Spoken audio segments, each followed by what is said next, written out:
নেতানিয়াহুর মৃত্যু নিয়ে জল্পনা তুঙ্গে।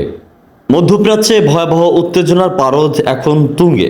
ইরানের ইসলামী বিপ্লবী গার্ড কর্পস আইআরসিজি এক চাঞ্চল্যকর দাবি করে জানিয়েছে যে তারা ইসরায়েলের প্রধানমন্ত্রী বেনিয়ামিন নেতানিয়াহুর কার্যালয় লক্ষ্য করে অতর্কিত ক্ষেপণাস্ত্র হামলা চালিয়েছে। এই হামলার পরপরই নেতানিয়াহুর ভাগ্য নিয়ে বিশ্বজুড়ে তৈরি হয়েছে চরম অনিশ্চয়তা ও জল্পনা। ভারতের টাইমস অব ইন্ডিয়া এই খবর জানিয়েছে। ইরানের মিডিয়ার তথ্য মতে আইআরসিজির পক্ষ থেকে বলা হয়েছে যে তারা খাইবার শিকান ব্যালিস্টিক ক্ষেপণাস্ত্র ব্যবহার করে এই হামলা পরিচালনা করেছে। এটি তাদের চলমান প্রতিশোধমূলক হামলার দশম ঢেউ ছিল। হামলার পরপরই ইরান দাবি করে যে নেতানিয়াহুর বর্তমান অবস্থা স্পষ্ট। চলমান এই উত্তেজনার সূত্রপাত একটি যৌথ মার্কিন ইসরায়েলি হামলায় ইরানের সর্বোচ্চ নেতা আয়াতুল্লাহ আলী খামেনির মৃত্যুকে কেন্দ্র করে। এর প্রতিশোধ নিতে তেহরান এবং তাদের মিত্র বাহিনীগুলো ইসরায়েলের পাশাপাশি পারস্য উপসাগরীয় অঞ্চলে মার্কিন সামরিক ঘাঁটি লক্ষ্য করে ড্রোন ও ক্ষেপণাস্ত্র হামলা অব্যাহত রেখেছে।